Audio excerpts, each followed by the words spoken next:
Hello' friends, আজি মই আপোনালোকলৈ লৈছোঁ নতুন এটা টপিক আৰু এই টপিকটো হৈছে যে ক'লা চুলি কেনেকৈ বগা কৰিব পাৰি।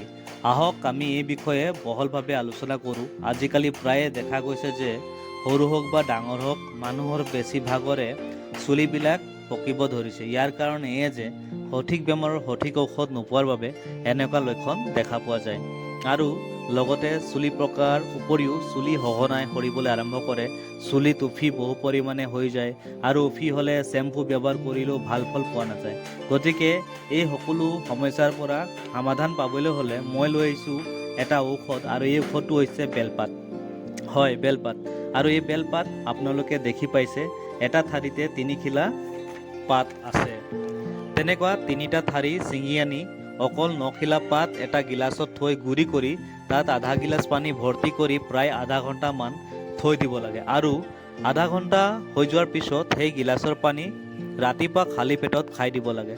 সপ্তাহত মাত্ৰ 2 বাৰ এই ঔষধ ব্যৱহাৰ কৰিব লাগে।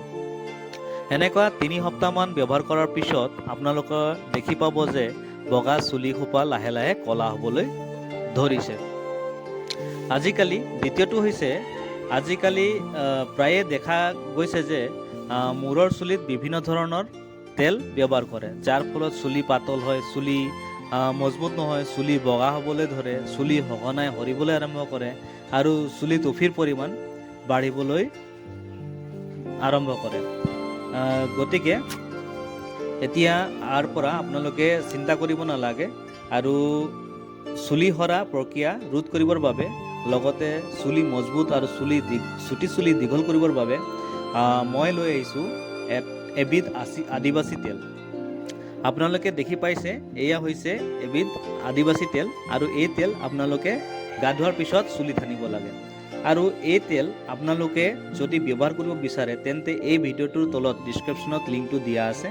লিংকটোত গৈ ক্লিক কৰিলে আপোনালোকে এই তেলটো অৰ্ডাৰ কৰিব পাৰিব। আৰু এটা কথা মনত ৰাখিব যে এই লিংকটোত যেতিয়া ক্লিক কৰিব তেতিয়া আপোনালোকৰ নিজৰ মোবাইল আৰু এড্ৰেছটো দি দিব, তেতিয়া অৰ্ডাৰ কৰোঁতে আপোনালোকৰ এড্ৰেছৰ মতে বস্তুটো পাই যাব। গতিকে আপোনালোকক যদি এই ভিডিঅ'টো চাই ভাল লাগিলে তেন্তে লাইক, কমেণ্ট, ছাবস্ক্ৰাইব আৰু বন্ধুসকললৈ শ্বেয়াৰ কৰি দিব। আৰু এনেকুৱা ভিডিঅ' মই পিছলৈকে আপোনাৰ ওচৰত লৈ আহিম। আৰু আপোনালোকে ভিডিঅ'টো চাই চাগে ভালে পাইছে, গতিকে ছাবস্ক্ৰাইব কৰি দিব, লাইক কৰি দিব আৰু কমেণ্ট কৰি দিব আৰু বেল আইকনটো দবাই দিব। আৰু এইখিনি সময় দিয়াৰ বাবে আপোনালোকলৈ